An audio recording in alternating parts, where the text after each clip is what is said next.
What is up, party people? Welcome back. This video I'm going to give you the skinny on what's happening in the market out here. Hey, and if you appreciate these types of videos, it's not exactly what I do all the time. I like to talk about neighborhoods and everything like that, but I know you guys are probably seeing all these mixed messages and wondering what the hell's going on. Your boy Sean, I got your back. These are the deets on the streets, what you need to know. So if you appreciate this type of video, give me a thumbs up through the HBO special, the Help a Brother Out special. I appreciate you appreciating me. There's a lot of people who do with like fire thumbnails and underwater and the market is crashing and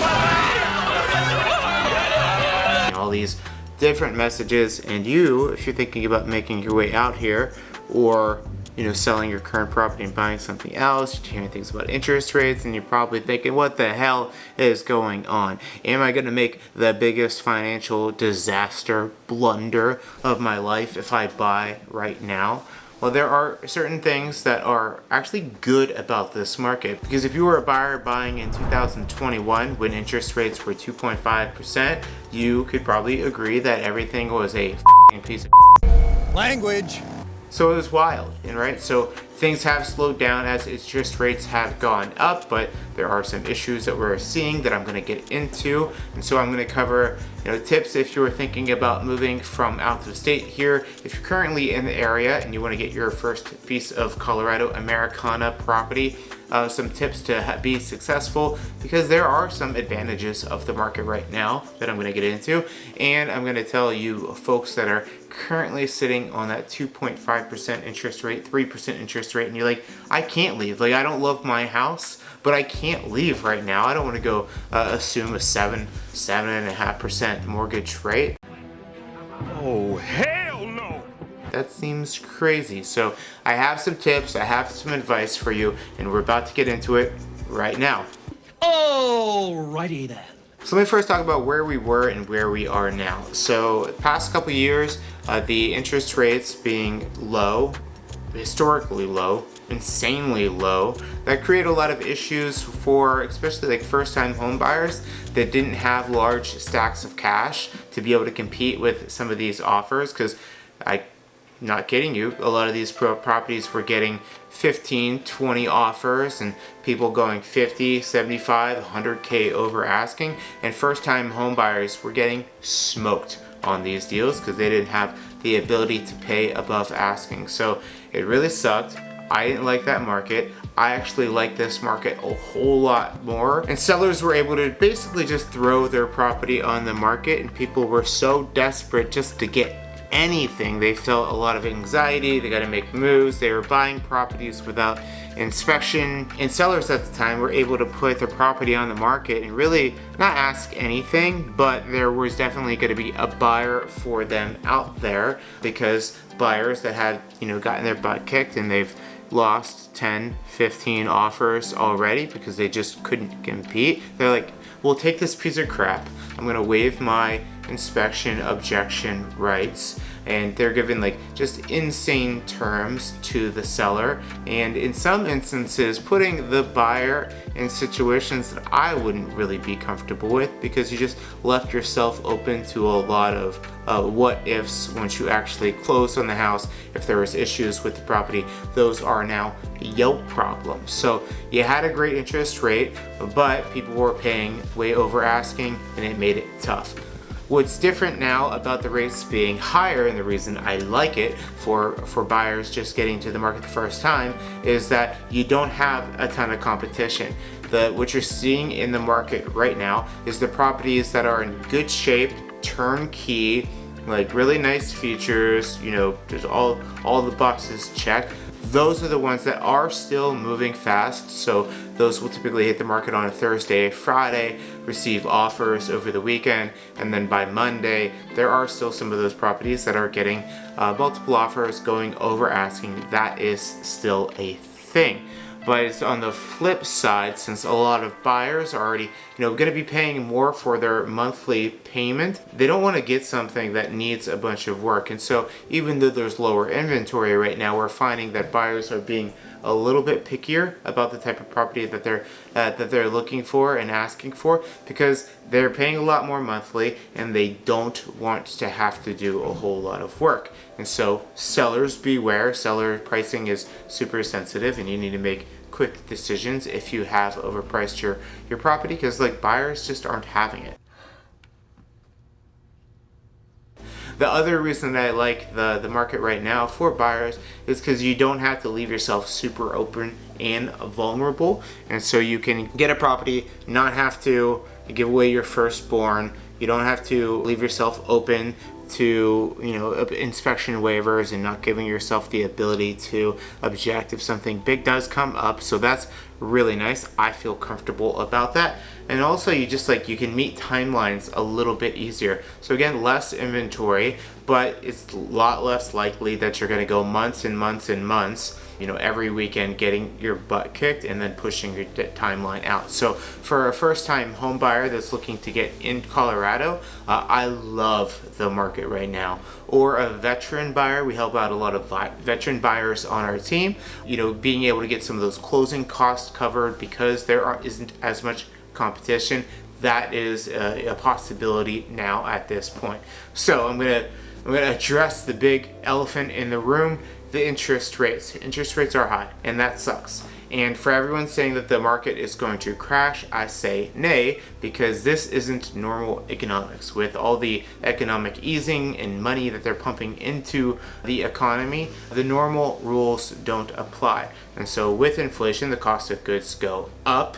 And so if the prices are going to continually go up, cost of goods go up, and if as soon as they go to lower the interest rates again, what's going to happen, there's going to be another feeding frenzy. LaCroix? LaCroix! Metal bottle water? Edamame! Edamame! Edamame. Prices are going to go up again. People are going to start going over asking, and a buyer that's like, well, I was going to wait for the rates to go down. Well, now you're back in that game where you're having to compete and having to outbid people, which sucks. So the market's not going to crash based on the low inventory that's out there. The other problem that's causing that is that a lot of these sellers that have been sitting on that 2.53% interest rate, they don't want to move. They're, instead of selling their property, they're either renting their property and getting something else because the monthly payment is very low, and so they're just going to use it as a rental, which is not adding anything to the economy as far as the housing market, as far as new inventory.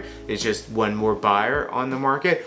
Or they're taking out a home equity line of credit, a HELOC, and they're, you know, doing the things to the property, their current property, that they would have wanted to see in their next property. So that is also causing some pain as far as the inventory rate in the market. Now I'm going to address the sellers that you're like, I really don't like my property, I really don't like my area, but I don't know if right now is a good time to sell this because then I have to go take on a higher interest rate.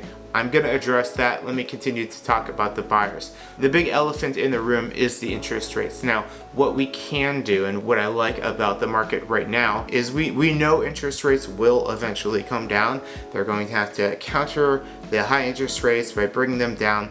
I don't have a crystal ball. I don't know if that's going to be next year, the year after. But what's super popular right now, and the reason that if you're using a mortgage calculator, you might not want to just plug in the numbers online. Let's get you talking to a mortgage broker, a lender, to explain a little bit how these numbers will exactly impact you and your buying power. Because if you're just going online, you're going on Google and doing a mortgage calculator, and you're like, oh crap, at 7.5%, like this is what I'm going to be able to buy. Crap, it's not going to give me the type of property that I want. Hold your horses, because in this market, because there is less competition and sellers are still motivated to sell, in a lot of instances we're able to get a seller credit. So the seller is going to give you money at closing. On the settlement sheet you'll have this line item, seller credit, and that can go towards paying closing costs or paying down, buying down your interest rate. And a lot of people are doing what's called a 2-1 buy down, where you're going to temporarily buy down your rate. Now you're like, well, that's temporarily, like it's going to go back up. Sure, we don't want to get you in a position that you are buying a property that if interest rates don't go down, that you're going to you're not going to be able to make the payment. That's like the ARM issue that we had back in the 2008 with adjustable rate mortgages. So not talking about that, but assuming that rates do go down, cool. Now you've already secured the property that you want. You have a higher interest rate, but you've bought it down for a year or two. And if rates go down in the next 24 months, you can then refinance. Refinancing costs a couple G's, like $3,000. But think about this, it's better to be in the home right now. Less competition, you have a higher rate that you buy down, refinance later, compared to waiting till next year or the year after when rates do go down. Prices have continually, risen with inflation, everything like that. So now prices have gone up, but the rates go down so that there's a huge rush to buy. Now you're going to be paying more for that property when you could be in it right now and then just refinance later. And say interest rates don't go down. Say they go up, well cool, even better.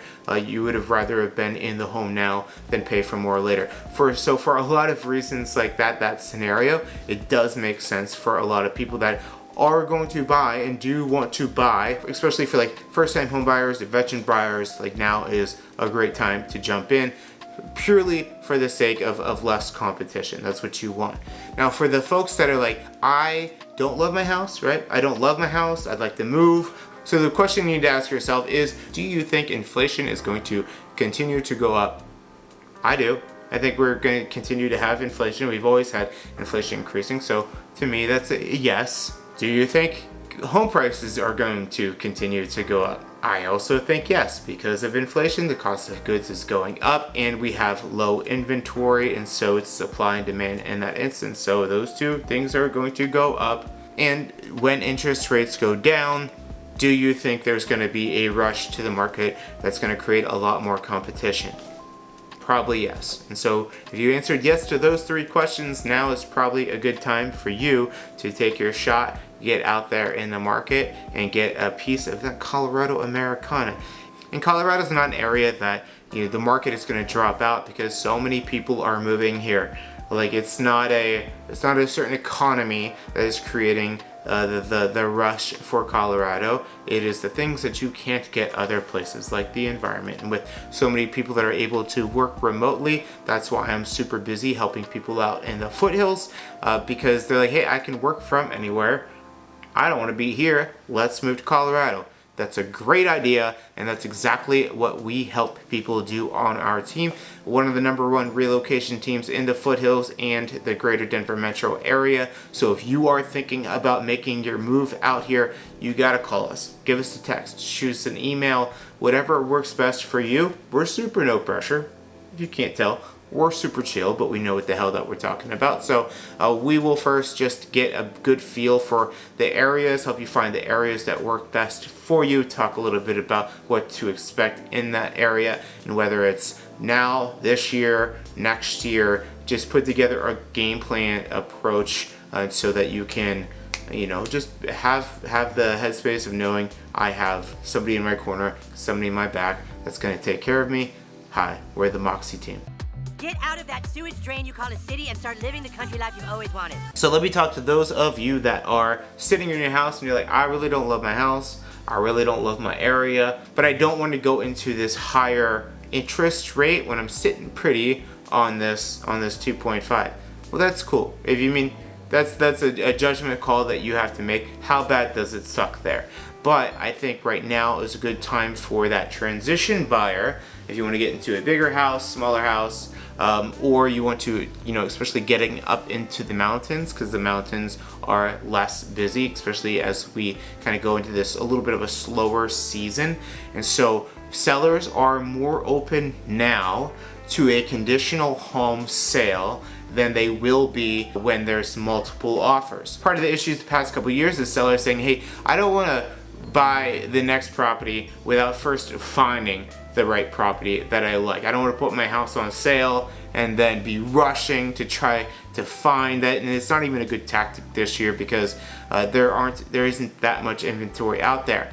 But what's great about this market for that buyer that's looking to sell and then buy is there are still buyers out there, the inventory is low, and sellers are more open this year to accepting an offer contingent on your home selling compared to years past. And so you have to have the game plan though. They're not gonna, accept your offer if your home isn't even close to being ready to get on the market. But we get your home ready for photos, everything like that, and the story that I'm able to then express to the seller of the property that you love, that you fell in love with, is, hey, we've just been looking for the right one, super qualified buyer, here's their house, here's the game plan for selling it. As soon as you say yes to this offer, we are ready to hit the market. And so again, why now is better than later is because once we go back to a market where there's 5-10 offers per property, yours that's contingent is not going to be their optimal choice, especially if they're looking to sell their home and buy another one as well. They need the funds and they need the security of knowing that things aren't going to fall apart if things are moving super quick again. So now things are a little bit slower. We have a little bit more breathing room and a little bit more ability to ask for these things, and then similarly to any other buyer, the option to buy down that rate to cushion the blow a little bit. I mean, we're probably never going to see the 2.5 again because this is not natural, right? I want you guys to notice this is not natural economic. This is the government and the Fed screwing with things artificially, and it's causing chaos. So it's very unlikely we're going to see those 2.5 interest rates again. And so unless you want to stay in your house forever or turn it into a rental, which is a different conversation I can have with you, now is a good time to make that move, buy down the rate. And again, in 12-24 months when the interest rates go down, you'll already be in the house that you love and you can just refinance at that time. So if you guys have more questions, reach out to me, put in the comments below. I don't know if I answered all your questions. Those are just the main concerns that I'm having with my team, my agents, and our clients on a day-to-day basis. So I thought I would address those. But if you have additional ones, put them in the comments below. I'm happy to help out. And again, if you want to get started on your conversation, getting a game plan together, usually within like 6 months of moving, that's the time that we want to jump on a buyer's consultation. But I have clients, people that I talk to that are looking in, end of 2024, 2025, and we could still get a good framework of what's going to need to happen in order for them to make that happen at that time. So love hearing from all of you guys, love our YouTube peeps, so keep reaching out, and I will see you next time. I don't know what I'm doing with this.